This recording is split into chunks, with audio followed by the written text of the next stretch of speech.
अस्सलामुअलैकुम नाजरीन, मैं हूं अब्दुल हई सिद्दीक और आप देख रहे हैं सुनो डिजिटल।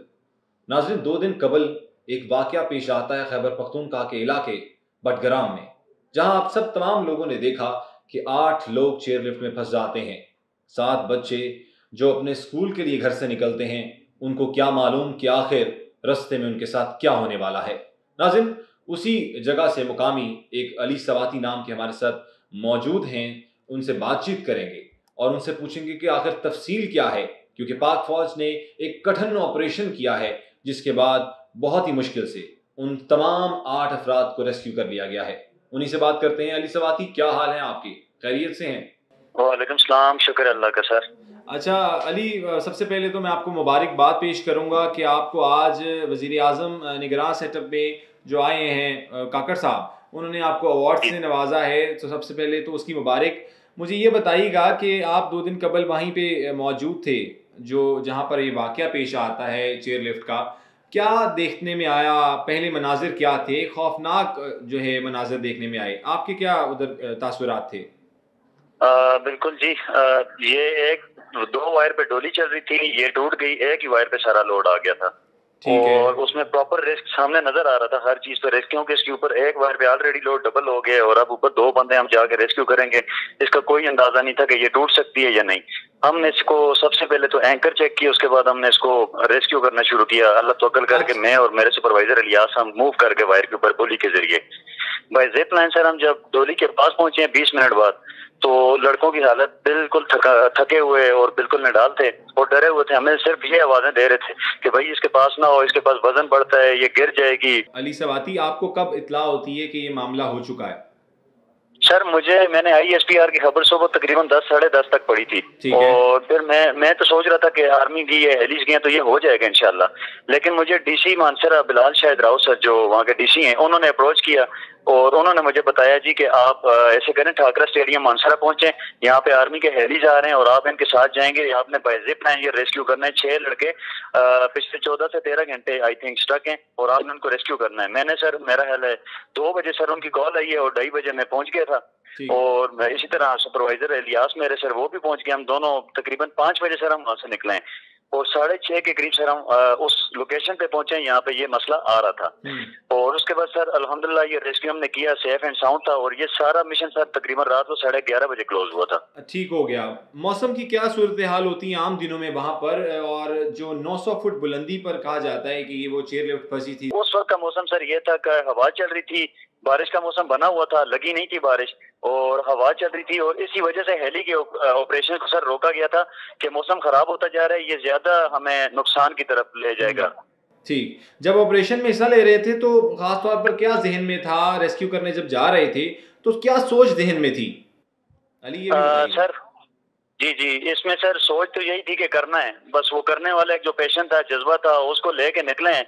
तो अल्लाह पाक ने उसमें से वापस निकाला है। बाकी उसके ऊपर जब जा रहे थे तो दिल में एक डर था कि ये तार टूट गई तो क्या होगा। तो वो क्या से सर बहुत सारे सवाल जहन में आ रहे थे, लेकिन बिल्कुल उनको नेग्लेक्ट किए और फोकस करके अपना जो टारगेट था उसको अचीव करने की कोशिश की। अल्लाह ने उसमें कामयाबी दी। और पीछे एफर्ट्स थी सर, पूरी ये टीम वर्क था। मतलब मुझे पीछे army, civilians, administration, local community, हर बंदा सपोर्ट कर रहा था, नारेबाजी थी, मुझे रस्सी डाली हुई थी पीछे से, उन्होंने मुझे भी खींच रहे थे।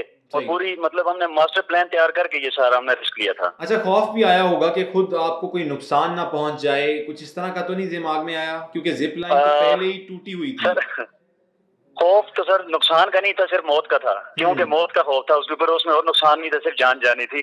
और उसकी परवाह थी भी नहीं भी थी, इंसानी फितरत है, मेरे अंदर भी खौफ था। लेकिन बस अल्लाह तवक्कल कर लिया था सर, फिर वो तवक्कल अल्हम्दुलिल्लाह काफी मजबूत हो गया पहले से। अच्छा, पाक फौज की कितनी मावनत थी? उन्होंने सपोर्ट आपको दी रखी? पहले हमें देखने में आया, जो हमें टिकर्स में भी आया और हमें टीवी स्क्रीन पे भी नजर आया मीडिया पे, कि वो एक हेलीकॉप्टर से एक उन्होंने बच्चे को रेस्क्यू कर लिया। तो उसके बाद फिर नीचे से ऑपरेशन शुरू हुआ और उसके बाद वो तरह मनाजिर तो बताएं लोगों को। जी जी, 6 बजे से पहले sir I think army heli ने सर एक बंदा रेस्क्यू कर लिया था। और एक सुबह सुबह जब सर ये स्टक हुए थे, आई थिंक 2 ढाई घंटे के अंदर एक सिविलियन ने एक लोकल को रेस्क्यू कर लिया था। तो बाकी जिस वक्त हम गए सर, उस वक्त तकरीबन 6 बंदे स्टक थे वो 13-14 घंटे से। फिर वो 6 बंदों को सर हेवंस बे की टीम ने, मैंने और इलियास ने अल्लाह के हुक्म से सर इसको रेस्क्यू किया। सही। आपको पाक आर्मी की सपोर्ट भरपूर तरीके से थी? सर मैं ये विदाउट पाक आर्मी नहीं कर सकता था सर, मेरी एक्सपर्टीज थी, मेरे पास इक्विपमेंट था, लेकिन सर वहाँ की मैनेजमेंट जो हमने प्रॉपर ये प्लान किया उसमें सर पूरा पूरा रोल है सर हर पार्टी का। क्यों? क्योंकि हमने देखा ना कि सोशल मीडिया पर पाक फौज के खिलाफ प्रोपेगेंडा करने की कोशिश की जा रही थी, जो कि नहीं था, क्योंकि पाक फौज ने हमेशा से ऐसी मुश्किलात में साथ दी है। क्या आप समझते हैं कि उन इस तरह करना चाहिए था? सर ये जिस तरह का प्रोपोगंडा हो रहा है, आई थिंक मैं इसको सर मैं अपनी तरह इसको सोचता हूँ कि ये जो कर रहे सर वो या तो पाकिस्तानी नहीं है या फिर वो झूठ बोल रहे हैं सर, मुख्तसर सर। बिल्कुल। बच्चों की कितनी उम्रें थी जो थे, और एक उस्ताद मोहतरम भी थे उस चेयर लिफ्ट में, तो क्या उनकी सूरत हाल थी? 2 बच्चे बेहोश भी सुनने में आया कि हो गए। उन तक कैसे रसाई दी गई पानी की या कोई खाने पीने की अशिया की?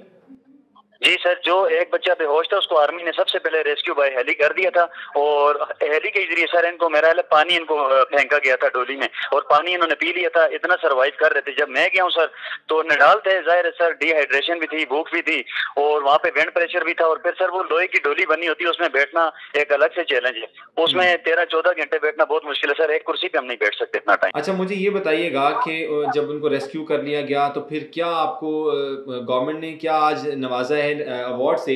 कैसी फीलिंग्स थी, क्या सोच थी दिल में कि एक सुपर हीरो बन जाओगे? सर जब मैं रेस्क्यू करके लाया लड़कों को अल्लाह के हुक्म से और मेरी टीम ने, तो लोगों ने सर हमें हाथों पे सरों पे उठा लिया, चूमना शुरू कर दिया। उस सर उनका बनता था, उनके मतलब बच्चे बिल्कुल उनके करीब आ गए, जो बिल्कुल वो भूल गए थे कि ये बच सकेंगे, लेकिन उनके पास वो आए सर, वो फिर जाहिर है सर उन्होंने हमारे साथ जो उनसे अच्छा हो सकता था उन्होंने किया। बाकी सर इलाके के लोगों की मोहब्बत और आगे बूस्ट कर रही है इंशाल्लाह कि इससे अच्छे चैलेंज सर हम इंशाल्लाह जिंदगी में अचीव करेंगे और उनको विन करेंगे। आज पीएम हाउस में तकरीब थी, किन किन मिनिस्टर्स ने दाद दी और इसनाद से नवाजा, ये भी बताइएगा थोड़ा सा। सर आज हम आए थे, प्राइम मिनिस्टर ने सर हमें सर्टिफिकेट्स दिए, ऑनर सर किया उन्होंने बहुत ज्यादा। बाकी इसके अलावा सर आईजी पंजाब अभी मिले सर, उन्होंने सर हमें गिफ्ट्स दिए हैं, बहुत ज्यादा अप्रिशिएट किए, हर बंदे ने सर अप्रिशिएट किया हमें। बहुत शुक्रिया अली सवाती आपके वक्त का, और अल्लाह ताला आपको इसी तरह हामी नासिर रखे और आप इसी तरह अवामुन नास की खिदमत करते रहें। हमारे साथ थे अली सवाती और आप देख रहे हैं सुनो डिजिटल। अब्दुल हई को दीजिए इजाज़त। अल्लाह हाफ़िज़ नासिर।